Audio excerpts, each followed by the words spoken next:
So they sent a 7th-round pick, and they just wanted to make sure they had somebody other than Travion Williams back there getting absolutely obliterated on pass blocks. Y'all saw that against the Raiders, right?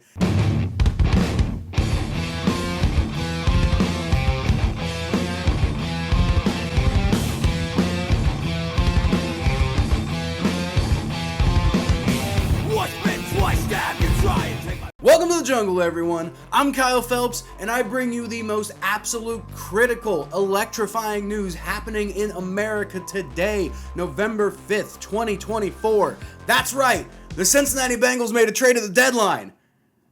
What? I'm not aware of anything else happening today. As many of you know, the Bengals historically aren't active at the trade deadline at all. The last time I can remember them doing anything was moving Carlos Dunlap out after he basically forced the Bengals' hand, and the Bengals ended up getting B.J. Finney and a draft pick they used on Wyatt Hubert out of that whole mess. Yay! So anyway, I can't remember the Bengals ever bringing somebody in at the deadline. It may have happened, I can't remember it. So as you can imagine, this was an absolute bombshell for Bengals fans this morning. Before we dive in though, I'd appreciate if you like the video and subscribe to the channel if you're enjoying the content. The player the Bengals got was Khalil Herbert from the Bears.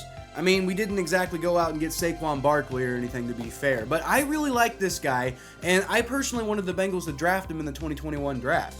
Here's the one that I did 4 days before the draft when I had the Bengals picking him up in the 5th round. And, oh, hey, look, I got Jamar Chase and Evan McPherson, too. What do you know? Looks like I'm some sort of Nostradamus, Just ignore all the other guys I got wrong and the fact that I got Evan McPherson in the 7th round. But point being, I really liked Herbert that year because the Bengals had moved on from Giovanni Bernard at that point, and I didn't really like the idea of Brandon Wilson, Travion Williams, or Samaje Perine as the number 2 guy behind Mixon. Turned out Samaje Perine was a pretty damn good number 2.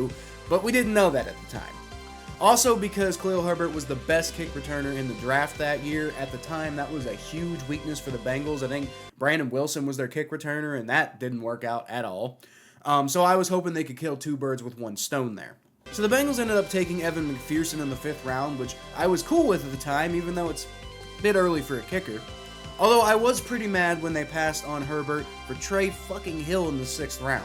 Then they took Chris Evans in the other 6th round pick, and at that point I just figured there's no chance they're going to go get Herbert because they already got their running back. So what has Kaleo Herbert done since being taken with the 217th overall pick in the 2021 NFL Draft? Well, he was the 2nd guy in a committee with David Montgomery in his first 2 seasons in Chicago. Ended up being pretty solid, 731 yards and 4 rushing touchdowns on 129 attempts in his 2nd season in 2022, which is nearly 6 yards per carry. Super impressive stuff, really. He got the starting job in 2023 when David Montgomery left for the Lions, and his production remained pretty solid. Unfortunately, injuries just kind of kept blocking his career development, so he never really broke out all the way that, he possibly could have. In 2024, at this point, he's only even played in 6 games due to the acquisitions of DeAndre Swift and Rashawn Johnson, and then also probably some lingering injury issues going on there. The Bears saw him as surplus at this point, and the Bengals definitely needed some help at running back with Zack Moss out indefinitely. We don't know when he's coming back.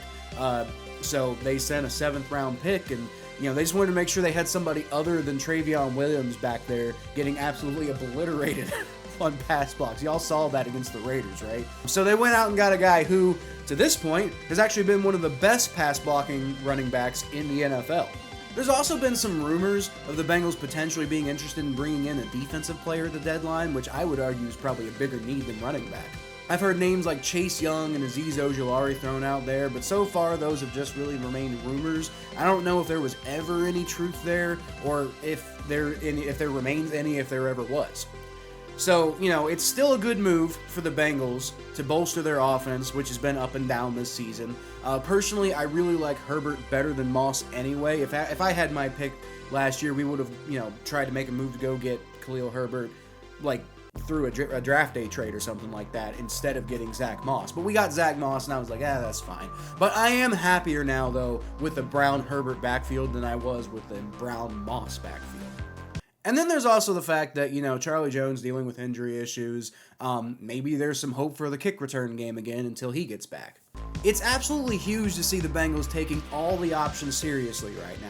Because, I mean, remember, we're 4-5 right now, and it's most definitely not over. It reminds me a lot of when the Bengals were 4-4 heading into Week 9 of 2022, and they immediately got their shit together with a 40-point outing against the Carolina Panthers, and didn't lose a single game in the rest of the season. I'm not saying the Bengals won't lose a single game the rest of this season, but I'm just saying I'm getting 2022 vibes right now.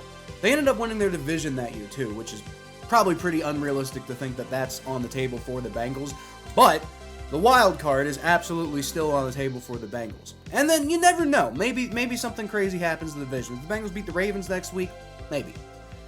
Either way, we know they're clearly in play for a playoff spot of some kind, so staying aggressive and being buyers instead of the sellers at the trade deadline is really nice to see. But anyway, that's where I'm going to leave things. Y'all can always catch more of what I do at KylePhelps92 on Twitter and TikTok, Facebook.com/ThePhelps, the Battle of Ohio podcast, and right here if you subscribe. I'm cautiously optimistic about the rest of the season right now, and I really just kind of want to see what happens at this point because I'm nervous. That doesn't remind me of anything else going on this year at all. I'll leave y'all, as always, with a hooday!